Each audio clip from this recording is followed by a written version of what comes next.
تو میں اس کو کہا تھا کہ حضرت ابو ذر غفاری رضی اللہ تعالیٰ عنہ کو یہ 2 نعمتیں حاصل تھیں جس کی برکت سے آسمانوں میں مشہور تھی. نمبر 1 کیا ہے؟ لصغرہ فی نفسہ، اپنے کو حقیر سمجھتے تھے، اور یہ ادا اللہ کو بہت پسند ہے کہ بندہ اپنے کو کچھ نہ سمجھے، مٹا دے.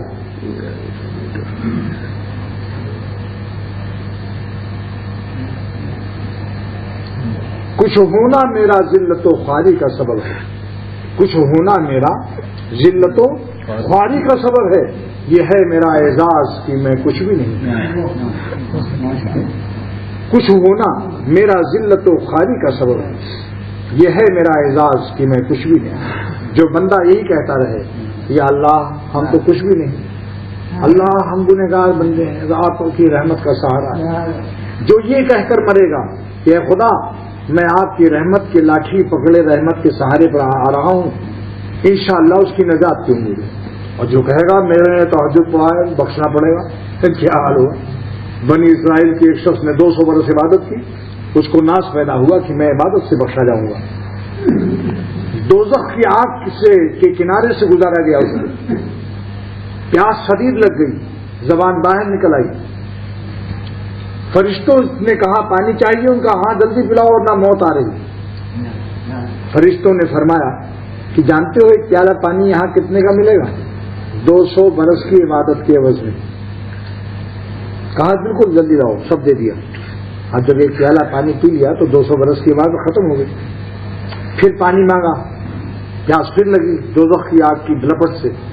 تب اللہ تعالیٰ کی طرف سے ان کو بتایا گیا کہ تم نے ایک ہی پیالے پانی پر 200 برس کی عبادت قربان کر دی، لیکن یہ بتاؤ کہ تم نے دنیا میں کتنا پیالہ پانی پیا تھا؟ پھر کس منہ سے کہتے ہو تم کہ میں عبادت سے بخشا جاؤں گا؟ عبادت ضرور کرو، عبادت نہ چھوڑو، لیکن ناز مت کرو، اکڑ مت لانے دو.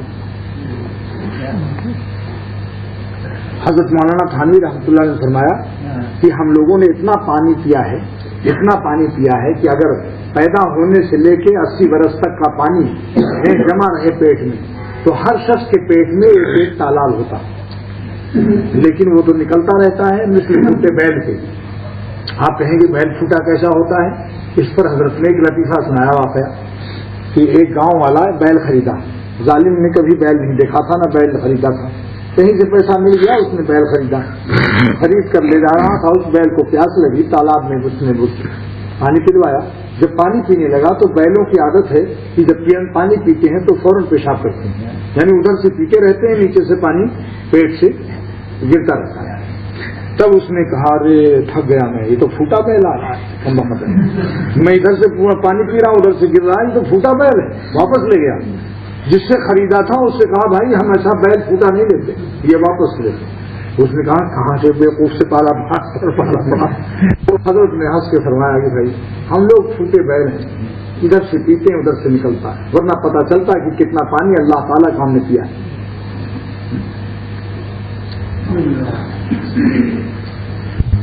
تو میں نے جو آیت تلاوت کی تھی میں اب اس کی ترجمہ کر کے اور اس کی تھوڑی سی تفسیر عرض کر کے مضمون کو ختم کرتا ہوں.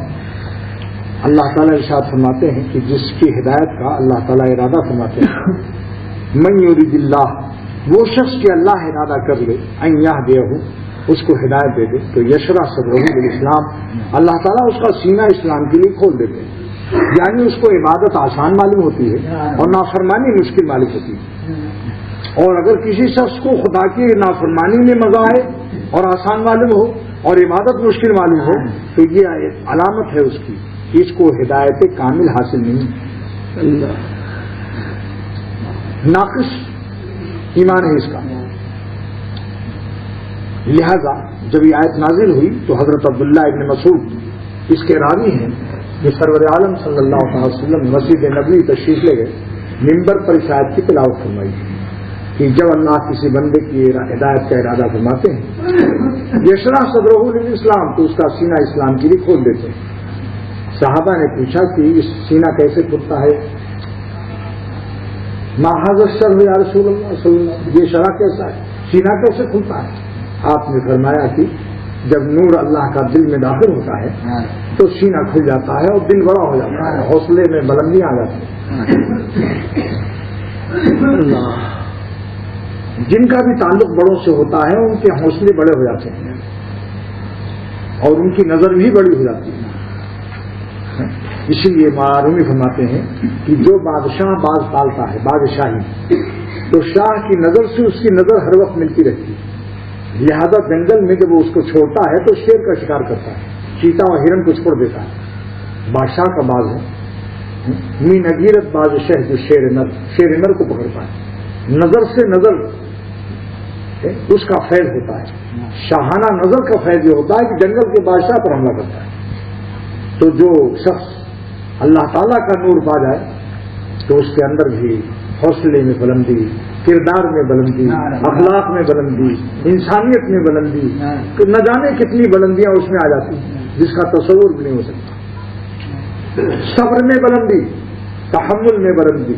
بھائی بستانی کے اوپر ایک رنڈی نے راکھ پھینک دیا, کوڑا کرکٹ, چولہے کی راکھ پر پھر ایک لطیفہ بھی یاد آ گیا. دو آدمی اسٹیشن ریل میں جا رہے تھے تو آپس میں پوچھا بھائی آپ کا نام کیا ہے؟ تو اس نے کہا کہ میرا نام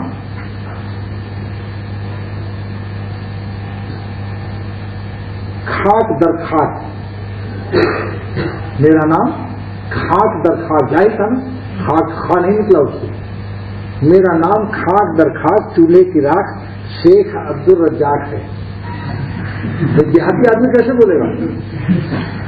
یعنی اس نے اپنی تواضع کی اتنی دکھائی کہ میرا نام کھاک در کھاک چولہے کی راکھ شیخ عبدالرزاق ہے. اس نے سوچا دل میں کہ اب یہ پوچھے گا مجھ سے کہ تمہارا کیا نام ہے, میں کیا بتاؤں گا, سارا تو تواضع لے گیا یہ ظالم. لیکن اس نے پوچھ ہی لیا نہیں اور آپ کا کیا نام ہے. اب بڑا پریشان ہوا کہ اس نے تواضع کی جتنی انتہائی تواضع کی سب تو لوٹ لیا. اب میں کیا بتاؤں, لیکن بھائی بڑا ہی دیہاتی وہ بھی نمبر ہی تھا. اس نے کہا کہ میرا نام گو در گو, مرغی کا گو, آنکھ چھو شیخ نتھو نام ہے میرا. یہ مولانا تھانوی کے آواز میں ہے, حکیم الامت. دیکھا کتنی تواضع کی. اس نے کہا یہ تو اس سے بڑھ جاؤ, ایسی بات کہو کہ اس کی توازو خاکساری سے بڑھ جاؤ, واقعی بڑھ گیا وہ. اس نے کہا میرا نام گو در گو, مرغی کا گو, مرغی غین نہیں نکالا اس نے. یہ سب جاہل دونوں الو تھے. گو در گو, مرغی کا گو, آنکھ تھو اور شیخ نتھو مجھے کہتے ہیں. یہ قصہ حکیم الامت نے بعد میں بیان سنا ہے. تو خیر بات یہ تھی کہ اس رنڈی بدکار عورت نے چولہے کی راکھ ڈال دی. مریدوں نے کہا حضور ڈنڈا لاؤ, ابھی میں اس کی پٹائی کروں گا. اور ایسا ٹانگ دونوں پکڑ کے ایسا گھما کر, ایک سے ایک تگڑے مرید ہوتے ہیں. بھائی مرید میں ہو سکتا ہے محمد علی قلعے جیسا بھی کوئی مرید ہو جائے کہ جو سر آگ برسنے کے قابل تھا اس پر خدا نے راکھ برسائی. تو یہ قابل شکر نہیں ہے. اگر بڑی سزا ہو اور بڑی سزا کو چھوٹی سزا میں منتقل کر دی جائے, یہ بھی احسان ہے. تو اللہ والے اپنے کو اتنا حقیق سمجھتے. ایک مسجد میں جنید بغدادی بیٹھے ہوئے تھے اور ساری مسجد بھری ہوئی تھی. اعلان ہوا کہ جو سب سے نالائق گنہگار انسان ہو مسجد سے باہر کھڑا ہو جائے. سب سے پہلے جنید بغدادی دوڑے اور باہر کھڑے ہو گئے. یہ خبر شبلی رحمۃ اللہ علیہ کو پہنچائی گئی کہ آج جنید نے عجیب معاملہ کیا. فرمایا ہائے جنید, کوئی سی چیز میں جنید بنایا. خدرا دیستک نتنداشت, اپنے کو کتوں سے بھی بدتر سمجھتے ہیں. عظیم برمرا ایک شرف داشت. اسی لیے اللہ فرشتوں سے بھی ان کو اونچا درجہ دیتا ہے. اللہ یہی تو دیکھنا چاہتا ہے کہ بندہ اپنے کو کتنا مٹائے ہوئے. انا کو فنا کیا, یہی شیطان نے تو کہا تھا انا خیر, میں بڑھیا ہوں, جبھی تو مردود ہوا. اسی انا کو مٹانے کے لیے انبیاء اور اولیاء پیدا کیے جاتے ہیں کہ بندگی سکھا دیں. اور لیکن ہم نے زندگی کو کیا سمجھا ہے, ہم نے زندگی کو ایکسپورٹ اور امپورٹ آفس سمجھا ہے کہ ایک طرف سے کھاؤ اور صبح لیٹرین میں نکالو. تو ایک تو ادھر سے تو امپورٹ ہوا, ایک طرف سے ایکسپورٹ ہوا. گویا ہم اپنے کو یہ سمجھتے ہیں, حالانکہ ہماری زندگی کا مقصد یہ نہیں ہے. کیا مقصد ہے؟ شاعر کہتا ہے تجھے مانگتا ہوں تجھے زندگی کے لیے, اور زندگی چاہیے بندگی کے لیے. مانگتا ہوں تجھے زندگی کے لیے اور زندگی چاہیے بندگی کے لیے. اور بدنگاہی تو ظلمت ہے, اندھیر ہے, بدنگاہی تو ظلمت ہے، اندھیر ہے نگاہیں میری روشنی کے لیے.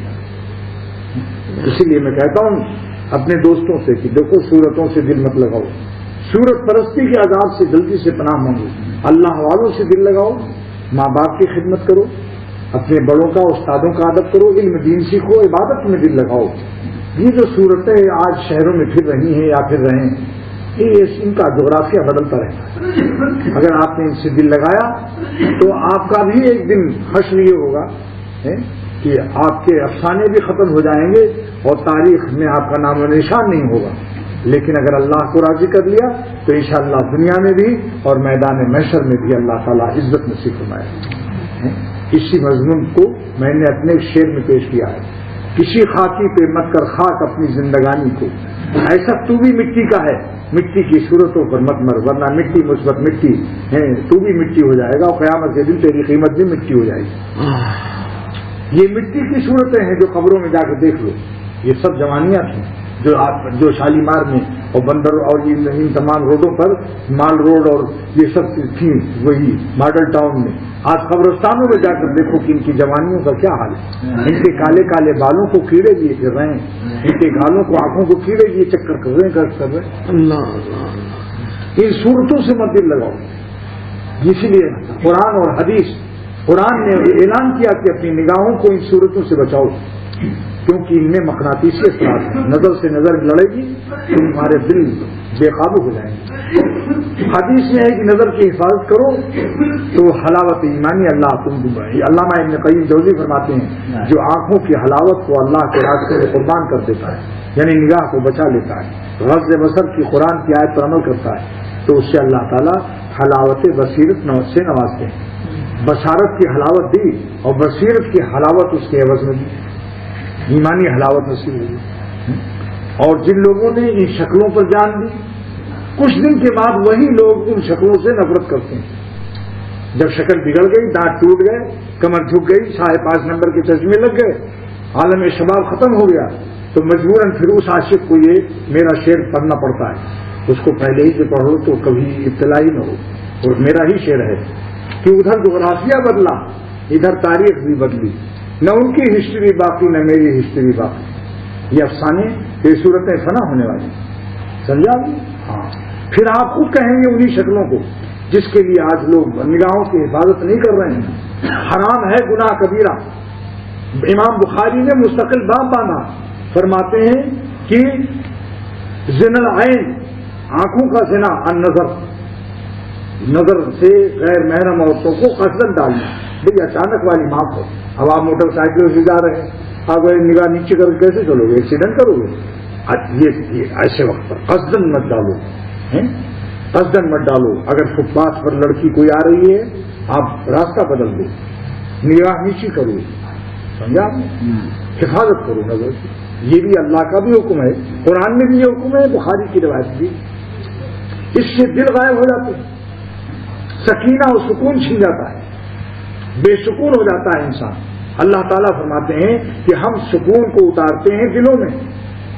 علامہ علوسی فرماتے ہیں تفسیر روح المانی میں کہ ان السکینۃ لا تنزل الا علی قلوب الانبیاء والاولیاء. سکینہ اور سکون اترتا ہے نبیوں کے دل پر اور ولیوں کے دل پر، کیونکہ یہ اپنے دل کی حفاظت رکھتے ہیں. ایئرپورٹ ان کا سلامت ہے، اور جس کا ایئرپورٹ خراب ہو جائے جہاز اترے گا وہاں؟ سکینہ کا جہاز اتر سکتا ہے جس کے سینے میں دل ہی نہیں، ایئرپورٹ ہی غائب ہو گیا. دل گیا، رونق حیات گئی. یہ سمجھ لو، دل کی حفاظت اگر کرنی ہے تو آنکھوں کی حفاظت کرنی ہے. آنکھوں سے دیکھنا گیٹ پاس دینا ہے دل کو نکلنے کا. اس لیے دل کو خواجہ عزیز الحسن صاحب جیسا مجذوب، حکیم الامت کا خلیفہ، بہترین شاعر فرماتے ہیں نکالو یاد حسینوں کی دل سے اے مجذوب، خدا کا گھر پہ عشق بتا نہیں ہوتا. یہ بتخانہ نہیں ہے، بنارس کے مندر نہیں ہے، یہ اللہ کا رہنے کا گھر ہے. اس کی حفاظت کرو.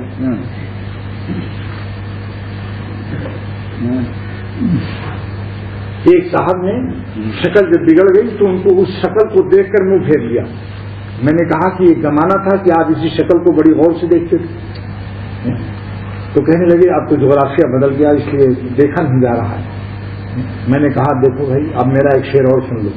بگڑا ہوا جغرافیہ دیکھا نہیں جاتا، بگڑا ہوا جغرافیہ دیکھا نہیں جاتا. ہاں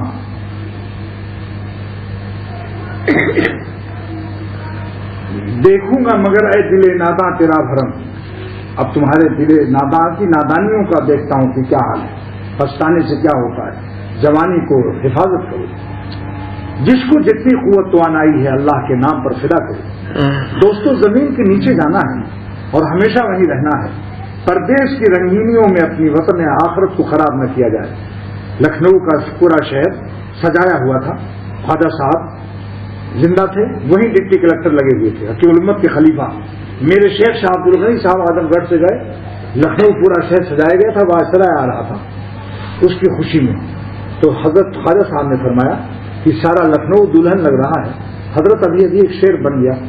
شاہ عبد الغنی صاحب نے میرے مرشد سے فرمایا, اپنے پیر بھائی آپس میں باتیں کر رہے ہیں. وہ شعر کیا ہے کہ رنگ رلیوں پہ زمانے کے نہ جانا ہے دل, رنگ رلیوں پہ زمانے کے نہ جانا ہے دل. یہ خزاں ہے جو بانداز بہار آئی. یہ خزاں ہے جو بانداز بہار آئی. یہ عالم عیش و عشرت کا, یہ عالم عیش و عشرت کا, یہ دنیا کیف و مستی کی. بلند اپنا تخیل کر, یہ سب باتیں ہیں پستی کی. بس اتنی سی حقیقت ہے فریب خواب ہستی کی کہ آنکھیں بند ہوں اور آدمی افسانہ بن جائے. آج ابھی انتقال ہو جائے, لوگ آپ کی تختی بھی ہٹا دیں گے, بیٹے صاحب اپنی لگا دیں گے. اب سکون اللہ والوں کے پاس ہے اور اللہ والی زندگی میں ہے. چانچہ آگے فرماتے ہیں دنیا کا نقشہ کھینچتے ہیں خواجہ صاحب رحمۃ اللہ علیہ, حکیم الامت کے خلیفہ, بہت بڑے شاعر, بڑے اللہ والے. علماء نے ان کو اپنا پیر بنایا ہے, حالانکہ گریجویٹ تھے, اور لات ماری ڈپٹی کلکٹری کو. بعد میں پھر انسپیکٹر ہو گئے تھے اسکول کے. خود ہی کمشنر انگریز سے کہہ کر کہا بھائی ہم ڈپٹی کلکٹری کو لات مارتے ہیں. پوچھا کیوں؟ ان کا سود کی موافقت میں ڈگری دینی پڑتی ہے, ہمارا قرآن سود کو حرام کہتا ہے. تو کمشنر انگریز نے کہا کہ اس پوسٹ کے لیے تو ہندوستانی میرے جوتوں پر پالش کرتے ہیں, مگر تم کیوں چھوڑ رہے ہو؟ ان کا میں چھوڑ رہا ہوں ایسی ذات کے لیے جن کے پاس ہمیشہ رہنا ہے اللہ میاں کی خاطر. وہ ناراض ہو جائیں گے تو آپ کیا کر لیں گے, میرا یہ میرے کام نہیں آئے گی. تو خواجہ صاحب فرماتے ہیں دنیا کی نقشہ کھینچتے ہیں کہ کسی کو رات دن سرگرم فریاد و فغاں پایا. کسی کو رات دن سرگرم فریاد و فغاں پایا. کسی کو فکر گناگوں میں ہر دم سرگراں پایا. دیکھ لو جا کے دنیا کی بڑے بڑے رئیسوں کو دیکھ لو, بادشاہوں کو دیکھ لو, یہی پاؤ گے جو خواجہ صاحب نقشہ کھینچ رہے ہیں. کسی کو رات دن سرگرم فریادوں فغاں پایا, کسی کو فکر گناگوں میں ہر دم سرگراں پایا, کسی کو ہم نے آسودہ نظیر آسماں پایا, بس ایک مجذوب کو اس غم کدے میں شادماں پایا. غموں سے بچنا ہو تو آپ کا دیوانہ بن جائے. اختر واللہ کہتا ہے قسم کھا کر کہ اگر غموں سے بچنا ہے, دنیا کی پریشانیوں سے نجات پا کر سکون کی زندگی لینا ہے, تو اس اپنے مالک کو راضی کر لو. وہ ایسے مالک ہیں کہ جس غلام نے ان کو خوش کیا اس کا دل وہ بھی خوش کر دیتے ہیں, اور جو اپنے مالک کو ناراض رکھتا ہے تو نہ بیوی کام آئے گی, نہ بچے کام آئیں گے, اور نہ دوست احباب کام آئیں گے. اگر خدا ناراض ہو گیا تو سن لو, خواجہ صاحب فرماتے ہیں کہ نگاہ اقربا بدلی مزاج دوستہ بدلا. نگاہ اقربا بدلی مزاج دوستہ بدلا, نظر ایک ان کی کیا بدلی کہ کل سارا کہاں بدلا. ایک بزرگ فرماتے ہیں جب اللہ کی کوئی خطا ہو جاتی ہے مجھ سے تو میری بیوی بھی مجھ سے فرنٹ ہو جاتی ہے, اور فرنٹ ہی نہیں جب تو فرنٹ ہوتی ہے, یعنی بہت زیادہ لڑتی ہے. اور ساتھ ہی ساتھ وہ میرے بیٹے بھی نافرمانی کرتے ہیں, آنکھیں دکھاتے ہیں مجھے, اور صاحب وہ آدمی تو آدمی, وہ میرا جو گدھا بندھا ہوا وہ بھی سر ہلاتا اور نافرمانی کرتا, اور میرے گھوڑے بھی نافرمان ہو جاتے ہیں. اللہ اللہ, جس نے خدا کو ناراض کیا ساری کائنات اس کی بغاوت میں آ جاتی ہے. آپ سوچ لیجیے کوئی ملک کسی ملک سے بادشاہ سے بغاوت کر کے ملک میں چین سے نہیں رہ سکتا, اور اگر ایئرپورٹ پر چپے سے پاسپورٹ بنا کر بھاگا اور برطانیہ نے سیاسی پناہ دے دیا یا امریکہ نے, تو یہ دنیا میں تو ایسا ہو سکتا ہے, مگر اللہ تعالیٰ کسی باغی کہیں سیاسی پناہ نہیں پا سکتا کیونکہ ہر ملک کو نہیں کہا. کوئی ایسا پاسپورٹ نہیں ہے جو آپ کو اللہ میاں کی زمین سے اور اللہ میاں کے آسمان کے حدود سے باہر کہیں کر دیں. بس لہٰذا یہ آیت کا ترجمہ یہ ہوا کہ اللہ تعالیٰ جس کو ہدایت کا ارادہ فرماتے ہیں اس کے سینہ کھول دیتے ہیں. صحابہ نے پوچھا سینہ کس طرح کھلتا ہے؟ حضور صلی اللہ علیہ وسلم نے اس آیت کی تفسیر فرمائی کہ اللہ تعالیٰ تو یہ فرماتے ہیں کہ میں جس کی ہدایت کا ارادہ کرتا ہوں یشرح صدرہ للاسلام، میری فرما برداری، میرے نماز روزے، میرے حج و زکات اور تمام احکام اس پر آسان ہو جاتے ہیں اور گناہ سے بچنا اس کو آسان معلوم ہوتا ہے. اور اس کی علامت کیا فرمائی سرور عالم صلی اللہ علیہ وسلم نے؟ سینہ کیسے کھلتا ہے؟ اللہ اپنا نور ہدایت داخل کر دیتا ہے. صحابہ نے پوچھا اس نور ہدایت کی کوئی علامت ہے؟ آپ نے فرمایا 3 علامت ہے. نمبر 1 التجافی عن دار الغرور، دنیا میں رہتے ہوئے دنیا سے ہوشیار رہتا ہے کہ ایک دن زمین کے نیچے جانا ہے. رہتا تو ہے جیسے کشتی پانی کے اوپر تو چلتی ہے مگر پانی کو اپنے اندر گھسنے نہیں دیتا. اللہ دنیا میں رہتے ہوئے دنیا کو دل میں گھسنے نہیں دیتا. مفتی اعظم پاکستان معرف القرآن کا مفسر مفتی شفیع صاحب رحمۃ اللہ علیہ فرماتے تھے کہ دنیا کو ہاتھ میں رکھو جائز، جیب میں رکھو جائز، خبردار دل میں نہ رکھنا. کشتی کے نیچے رکھو پانی تو بڑی عمدہ چلتی ہے مگر پانی اندر گھسے تو جلدی جلدی ڈبہ بھر بھر کے نکال کے پھینکو پانی کو، اور خود پھینکنا نہ ہے تو کسی سے مت لے لو. دل میں اگر دنیا کا پانی کے چکر میں نہیں آتے. پردیس کی رنگینیوں سے وہ اپنے وطن آخرت جہاں ہمیشہ رہنا ہے اس کو تباہ نہیں کرتے. یہ ہوشیار پردیسی ہے، یہ عقلمند پردیسی ہے. وہ پردیسی انتہائی بیوقوف گدھا ہے جو اپنی پردیس کی چند دن کی زندگی کو عیش والی بنا کر اور جہاں ہمیشہ رہنا ہے وطن آخرت زمین کے نیچے جانے کے بعد وہاں کی منزل کو فراموش کر دے. بولو آپ کیا فیصلہ کرتے ہیں؟ ایک شخص کو لاہور میں ہمیشہ رہنا ہے، وہ دبئی گیا اور کچھ کما کے نہیں لایا، آپ اسے کیا کہتے ہیں؟ اور بالکل پریشان حال، پھٹا کپڑا. ایئرپورٹ جب سے جواب لینے گئے تو اس کا کپڑا بھی پھٹا ہوا تھا، شلوار بھی پھٹی ہوئی، قمیض بھی پھٹی ہوئی، عجیب حالت میں، بالوں میں جمی، کنگھی بھی نہیں. تو آپ کہتے ہیں یہ کیا کر رہے تھے تم پردیس میں؟ وہ یہ کہے گا کہ پردیس کی رنگینیوں میں اور وہیں دل لگا بیٹھے.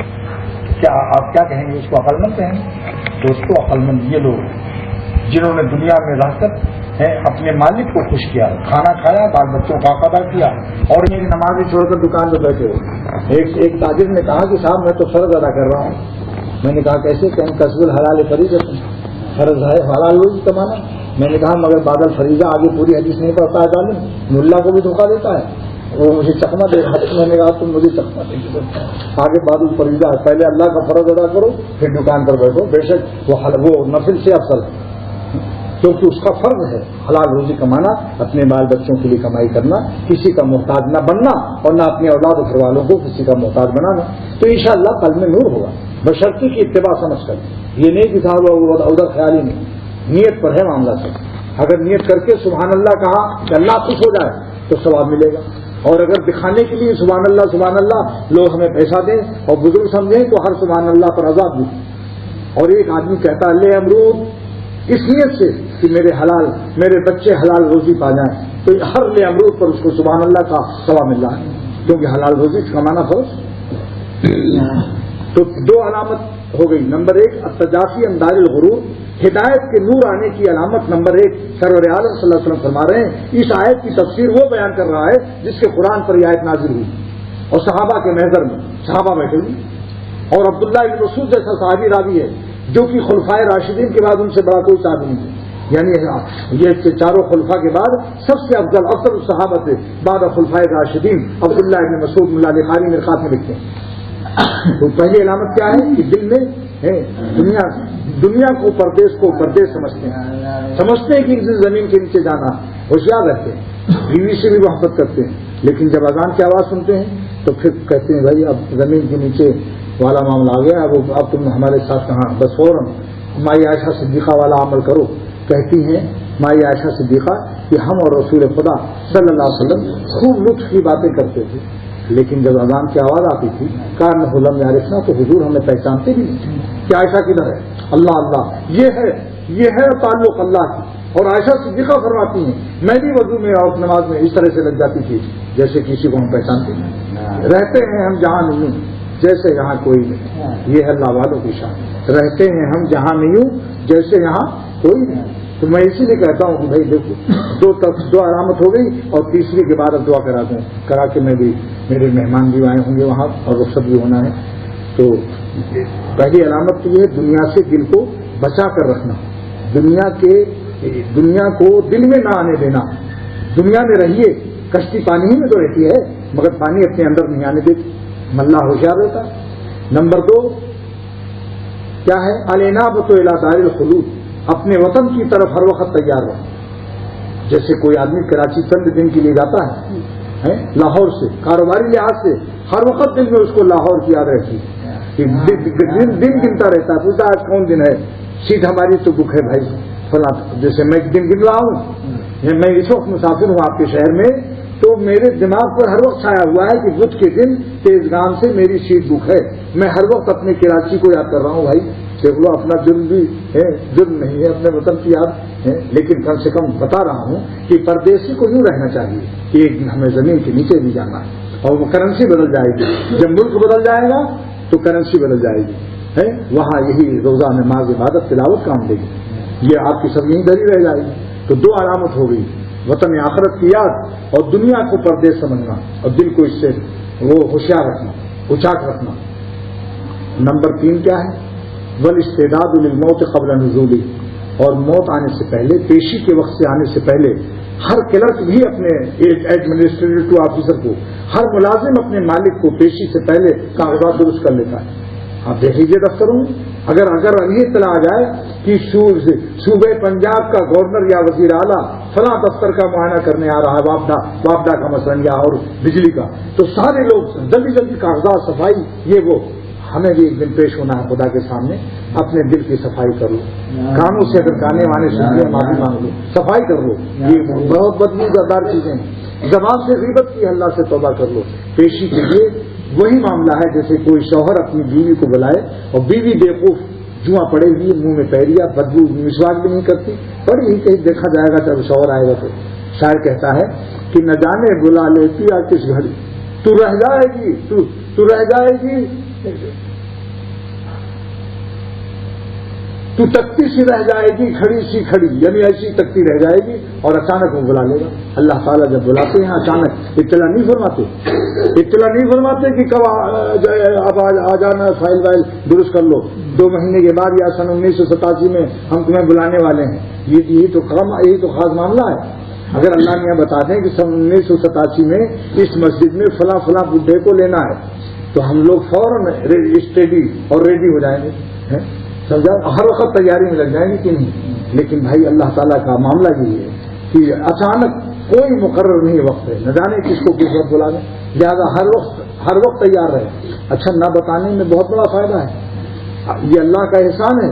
اگر اللہ تعالیٰ ہر شخص کو بتا دیتے کہ سن 1986 ستمبر ہے، اکتوبر ہے، 1987 اکتوبر میں فلاں آدمی کا انتقال ہوگا، میں سچ کہتا ہوں میں تو آج ہی سے لیٹ جاؤں گا.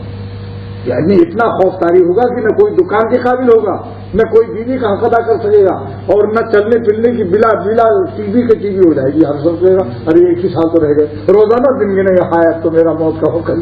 یہ ان کا احسان و فضل ہے. دنیا کو رونق اور آبادی دینا تھا کہ دنیا آباد رہے، رونق بھی رہے، اور وقت پر مستعد رہے کہ بھائی ہم جب چاہیں تم کو بلا لیں، ہر وقت مستعد رہو. اس میں زیادہ فائدہ ہے. نہ بتانے میں زیادہ فائدہ ہے کہ ہم ہر وقت اپنی بندگی کے نوک پلک کو درست کرتے رہیں. یہ بس چند باتیں عرض کر دی. دعا کیجیے اللہ تعالیٰ عمل کی توفیق عطا فرمائے.